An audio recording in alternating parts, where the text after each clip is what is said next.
Assalamualaikum warahmatullahi wabarakatuh. Para mirsa sadayana, alhamdulillahnya ayeuna tiasa ditepang dangukeun deui sareng Mang Dendi.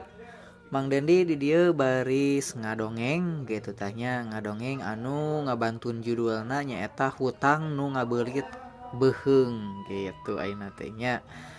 Ieu hutang nu ngabeulit beheung teh judul dongengna kumaha cenah para mirsa, hayu atuh urang kupingkeun ku sararea deur ah.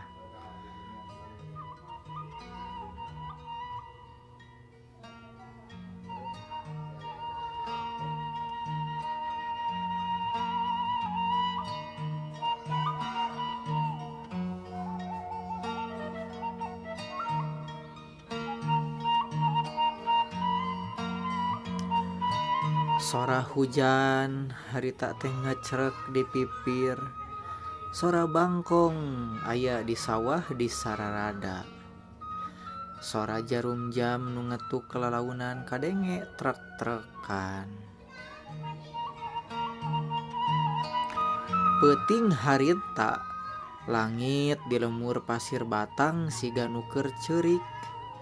Halimun turun lalaunan nyimbutan imah panggung anu geus rada doyong. Di jero imah ngan kacaangan ku lampu templok atawa cempor anu cahayana kiceup-kiceupan katebak angin tina sela-sela bilik. Ari di juru imah di luhur samak sahelai diuk seorang lalaki anu ngaranna Pak Suryo. Beungeutna katingali pias, matana celong siga nu kurang sare sabulan campleng.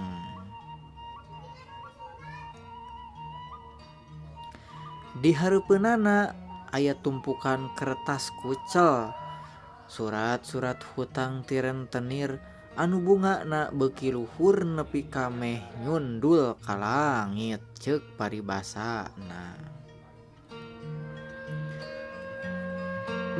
Gusti, kedah kumaha deui kuring teh. Suryo harita ngagerendeng dina jero hatena. Sorana semu peura, meh teu kadenge cenah. Tanganna ngagidir nalika nyandak gelas kopi anu geus tiis. Di kamar sabelah kadenge suara pamajikanana nyaeta Nyi Marni nu keur ngusapan anakna anu keur gering. Suara batuk anakna nembus kana dada Suryo. Asa digereh ku asa dikeureut ku peso.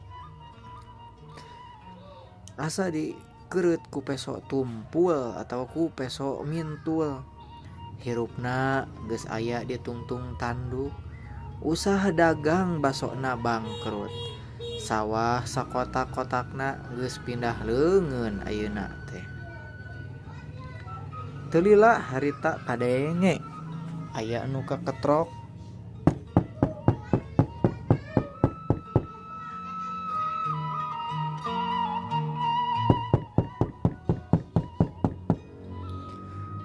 Suryo ngarenyag harita teh jantungna ratug. Sahanya peuting-peuting kieu moal kitu rentenir datang nagih pikiranana Suryo harita teh. Lalaunan manehna nangtung sukuna nu teu make sendal eta nincak papan kai anu disada. Kret kret kret. Nambah simpe peuting harita. Manehna muka panto. Di hareupeunana nangtung hiji sosok nu di baju sarua hideung. Make iket nu rada kusut. Eta teh Mang Moko cenah. Babaturan lila nu geus lila teu panggih. Nu cenah mah ayeuna geus jadi jelema beunghar di kota. Nya nu akhirna Mang Moko teh abus ka jero imah. Plek harita teh diuk. Suryo kuring nyaho naon nu keur dirasakeun ku anjeun. Hutang, lapar jeung kahinaan. Nah anjeun hayang keneh kieu terus Suryo ngan saukur cicing harita Mang Moko kitu teh.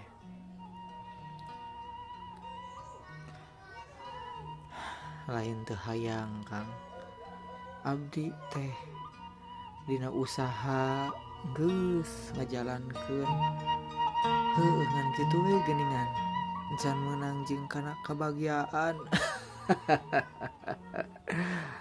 Ieu maneh Suryo kieu yeuh nya maneh teh kudu keluar tina jero sumur hartina maneh teh kudu boga usaha ya, kudu boga usaha nya eta ge kuring rek usaha pan geus tapi kan can aya jalan aya jalan pondok yo teu kudu kesangan teu kudu dagang ti isuk nepi ka peuting lamun anjeun wani isuk peuting Jumaah Kaliwon datangan tangkal randu alas nu aya di lereng Gunung Kromong. Didinya aya Gusti anu bisa ngorobah nasib anjeun jadi raja dina sapeuting. Harita ceuk Moko harita teh Suryo atuh ngadeg-deg harita teh ngadenge omongan tinu jadi baturna. Manehna nyaho naon maksudna anu diomongkeun ku Moko. Gunung Kromong teh geus kasohor ku carita silumanana caritana teh nya maksud amang mah itu tanya meresaran. Oh jadi maksud amang mah meureun muja tanya Suryo bari sorakna ngageter harita teh. Mang Moko ngan saukur imut tiis harita teh. Manehna nangtung tuluy lempang keluar saacan init manehna neundeun hiji koin emas harita teh dina meja pikiraneun harita teh. Yo pikiran eta emas ngan saukur saeutik tina naon nu bisa anjeun dipiboga.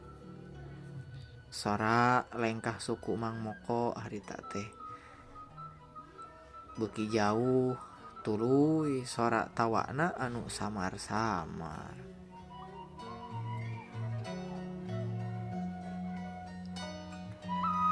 Ari Suryo harita teh neuteup kana eta koin emas. Cahayana siga nu mere harepan tapi oge siga panon sato galak nu keur ngintip dinu poe. Penting eta Suryo teu bisa sare nalika manehna mimiti peureum dina mangsa janari leutik.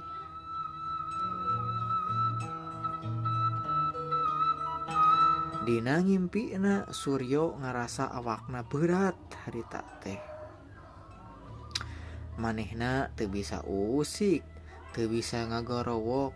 Pas manehna neuteub kaluhur dina langit-langit imahna aya hiji makhluk nu awakna pinuh ku bulu hideung. Ku bulu hideung kasar, leungeunna panjang sarta kukuna sareukeut. Eta makhluk luncat tuluy ninihan dada Suryo. Beungeut eta makhluk deukeut pisan kana beungeut Suryo. Matana beureum hurung siga ruhak, bau napasna hanyir kawas bangke sato nu geus buruk. Eta makhluk muringis nemongkeun sihungna nu panjang. Tuluy ngomong ku basa nu kaharti tapi asup kana otak Suryo. Datang ke kuring, pasihan kuring tuangeun, mangka anjeun bakal senang. Suryo harita narik napas panjang tuluy hudang bari kesang tiis ngocor. Di luar suara hayam mimiti kongkorongok tapi suarana aneh siga sora hayam nuker sakarat harita teh. Suryo nutup keluar jendela tekadna geus puleud. Manehna leuwih sieun ku kamiskinan tibatan sieun ku setan. Isukna harita Suryo teh kuring mah rek mangkat ka Gunung Kromong gerentes hatena Mang Suryo harita teh. Tanpa disadari ku Suryo dina dahan tangkal nangka dihareupeun imahna aya sakadang monyet leutik harita teh anu keur diuk bari neuteub weh ka manehna. Eta monyet imut tuluy luncat leungit dina poekna tangka.